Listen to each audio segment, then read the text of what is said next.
The Philippine President Bongbong Marcos Jr. is a lifelong drug addict and his own sister just screamed it from a stage in front of thousands of people. On November 18, 2025, Senator Amy Marcos, blood of his blood, looked straight into the cameras and said the quiet part out loud. Bongbong has been on cocaine since we were teenagers. The entire family knew. Lisa knows, even the kids know. She didn't whisper it in a Senate hearing. She shouted it at Iglesia ni Cristo rally, the political equivalent of setting the house on fire while the neighbors watch. Ngunit ang tugon ng Malacanang, mga kuliglig, pagkatapos ay isang malata na walang basihan raw. Yan ay hindi lamang nakakainsulto sa katalinuhan ng 114 million Pilipino. Ito ay isang pag-amin ng pagkakasala sa pamamagitan ng kaduwagan. Ating babalikan noong 1978, tahimik na pinatalsik, hindi nagtapos dahil sa walang katinoan ito. Lagi na lang raw itong huli na pumasok o dumalo sa mga lektura. At ang lahat ay tinakpan ito ng dating presidente na kanyang amang si late President Ferdinand Marcos Sr. Lalo na sa walang kabuluhang diploma at pinauwi siya. Ang opisyal na talambuhay ay namamalagi na rin tungkol sa isang Oxford degree hanggang ngayon. Yun lamang ay sapat ng basihan para ma-disqualify sa kanya mula sa paghawak ng pampublikong tungkulin. At napapatunayan ngayon sa kanyang rehimen na samot-saring problema ang kinakaharap at naranasan ng mga mamamayang Pilipino sa ating bansa. At isa na dito ang flood control, na which is very controversial. Under his administration, there is a massive corruption that he is one of the involved. Ang unang tanong po, Mr. President, kay Raquel Bayan ng Radyo Pilipinas.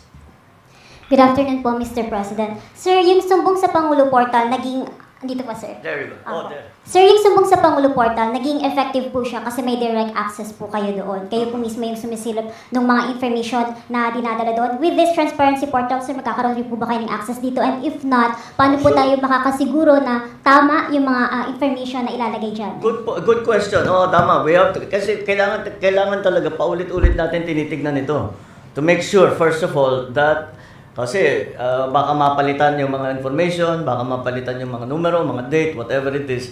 We will make sure, we will be constantly monitoring this. Mabuti nga na may AI na kasi that makes the job much easier. That it will make sure that the data has not, the base data has not changed. You can already program it to do it every second, di ba? So yes, we will employ all of those tools. Ang susunod na tanong, Mr. President, related pa rin sa portal, Evelyn Quiroz. Good afternoon, Mr. President. Clarification lang po, ito pong portal, ginawa po ng DPWH with the help of PADSI, Philippine Aerospace po. No, they came in doon sa satellite imaging. Okay. Doon na yung pinipicture nung ano. Doon po sa... Oo, kasi pag may request kami na tignan itong project na ito. Actually, monitoring din yan I don't know if you noticed, one of yung picture na pinakita namin sa iyo was a work in progress hanggang natapos. It was a flood control type na mahaba. It started saan yung tinitingnan natin kanina? Anyway, it was one of those, and that's constant naman ang monitoring yan. Before hindi natin ginagawa. And then, follow up po, Mr. President. Pinakita po kanina dito yung actual bidding po sa isang lugar kung saan man pong DP District Office. Pero yung pre-qualification po ba, yung payback, yung before po na actual bidding, kasama din po ba dito sa portal natin? No, because the pre-qual is not sapak na lang yung pupunta. Yung sa the pre-qual is not done like that way. The pre-qualification is done in an office pinag-usapan na kinokonferensya yan. So it's not useful for anybody to watch it. Pero kung merong ginagawa doon sa pre-qualification, lalabas sa bidding yan Ba't yan lang ang nag-bid? Ba't nawala si ganito, si ganyan, si ganyan, si ganyan? Di ba? Lalabas at lalabas yan Mr. President, last question na lang po. Sure. Yung pong sinabi nyo kanina, nag-start po yung from anong agency, how much, sino po yung contractor, yung pang hanggang sa matapos, meron po tayong picture from start to finish. Pero na-consider din po ba ng DPWH na, kasi po ito pong na-file natin ng mga cases sa Sandigan Bayan, kasama po sa mga initial na warrant of arrest, yung po sa mga district offices na mga chief ng planning, sila po yung nag-review o tumitingin po actual sa mga project. Kasama po ba yun na kinonsider din po na pwedeng private na lang po yung parang mga PMO na ginagawa ng mga private offices po? Ano Kung ba? pwede. Hindi ko naintindihan. Kasi po ngayon, bawat district po, meron po tayong tinatawag na hepe ng planning, Sure. ano po yun, Oo. secretary. Oo. Sila po yung titingin kung ano po yung actual. Yun nga po, dito nga po nagka-problema, hindi ho ba napapalusot? Na-consider po ba, or pwede po ba natin i-consider na magkaroon ng private mga engineers, yung mga PMO na tinatawag po? Para maiwasan po yung maulit ito. Kasi po ang purpose po natin ay maiwasan to, ma-resolve. So, pwede po bang ma-consider yun? Kasi po sa private yun po ang alam kong ginagawa, Mr. President. Oo nga. Thank you po. Third party? Pwede. Third party inspector? If that's what's necessary, I just hope it doesn't, basta hindi patagalin yung proseso, bakit hindi? Who will pay for it? Thank you, Mr. President. The next question from Maricel Halili. Hi, sir. Good afternoon. Good Sir, afternoon. on other issue, after the statement of Malacanang that E.S. Bersamin has voluntarily filed his resignation, E.S. Bersamin also spoke to the media saying that he was asked to resign. So, sir, first, was he asked to resign? Why did you decide to let go of both E.S. Bersamin and Secretary Pangandaman? And what does it say about the cabinet that ES and Secretary Pangandaman were dragged into this issue? Well, you know, the question about Chief Luke and myself, wala, nag-uusap na kami.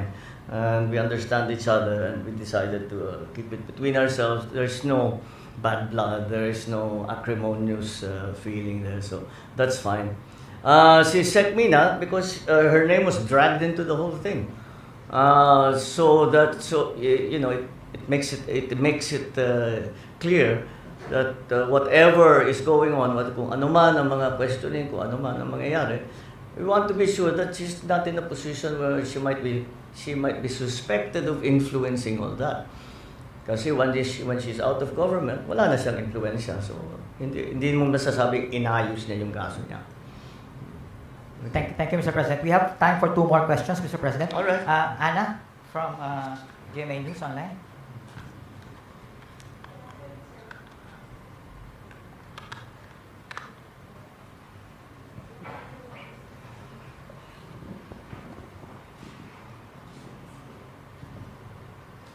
Good afternoon, sir. Yes. Sir, how do you respond to the drug use accusations made by no less than your sister, Senator Amy Marcos, against you and the First Family? Sir, were you hurt by her accusations, and how do you explain these claims to the public? It's anathema to me to talk about family matters generally in public. We do not like to show our dirty linen in public. I'll just say this much. For a while now, we've been very worried about my sister. When I say we, I'm talking about friends and family. And the reason that is because the lady that you see talking on TV is not my sister. Talking on TV is not my sister. The lady that you see talking on TV is not my sister. And that view is shared by our cousins, our friends. And hindi siya yan. Hindi siya yan. So that's why we worry. So we are very worried about her. I hope she feels better soon. Sir, quick follow-up lang po. Nagkausap na po ba kayo, sir? Or do you intend to talk to your sister? We don't really, we no longer travel in the same circles, political or otherwise. So no. Okay, thank you, Mr. Thank you, sir. President. For the last question, Kat Domingo, ABS-CBN. Good afternoon, Mr. President. Sir, we understand that you earlier mentioned that you do not want to dignify statements from former Oh. you do not want to dignify statements from former Ako Bicol Party List Representative Zaldico, but he came out with a recent video claiming that you received over 50 billion, if I'm correct, in kickbacks. We know that you don't want to respond to this anymore, but the public begs for your answer. How do you actually convince the public that in this battle of he said versus you said, how do you convince the public that you are the more credible side of the story, and how do you respond to his allegations directly? Well, look at the quality of the statements. Alam mo, mahaba nang naging mga usapan natin tungkol sa fake news. Anyone can go online and make all kinds of claims and say all kinds of things. Paulit-ulit. But it means nothing. For it to mean something, umuwi siya rito. Harapin niya yung mga kaso niya. Kung meron siyang gusto sabihin niya. Malalaman naman ng tao yan eh. Patunayan, but come home. Come home. Ba't ka nagtatago sa malayo? Ako, hindi ako nagtatago eh. Kung meron kang akusasyon sa akin, nandito ako. Gawin niyo pareho. Para patas lang naman. Okay. Thank you very much, Mr. President. That ends our Alright, press conference thank you. this afternoon. Thank you very much. Good afternoon.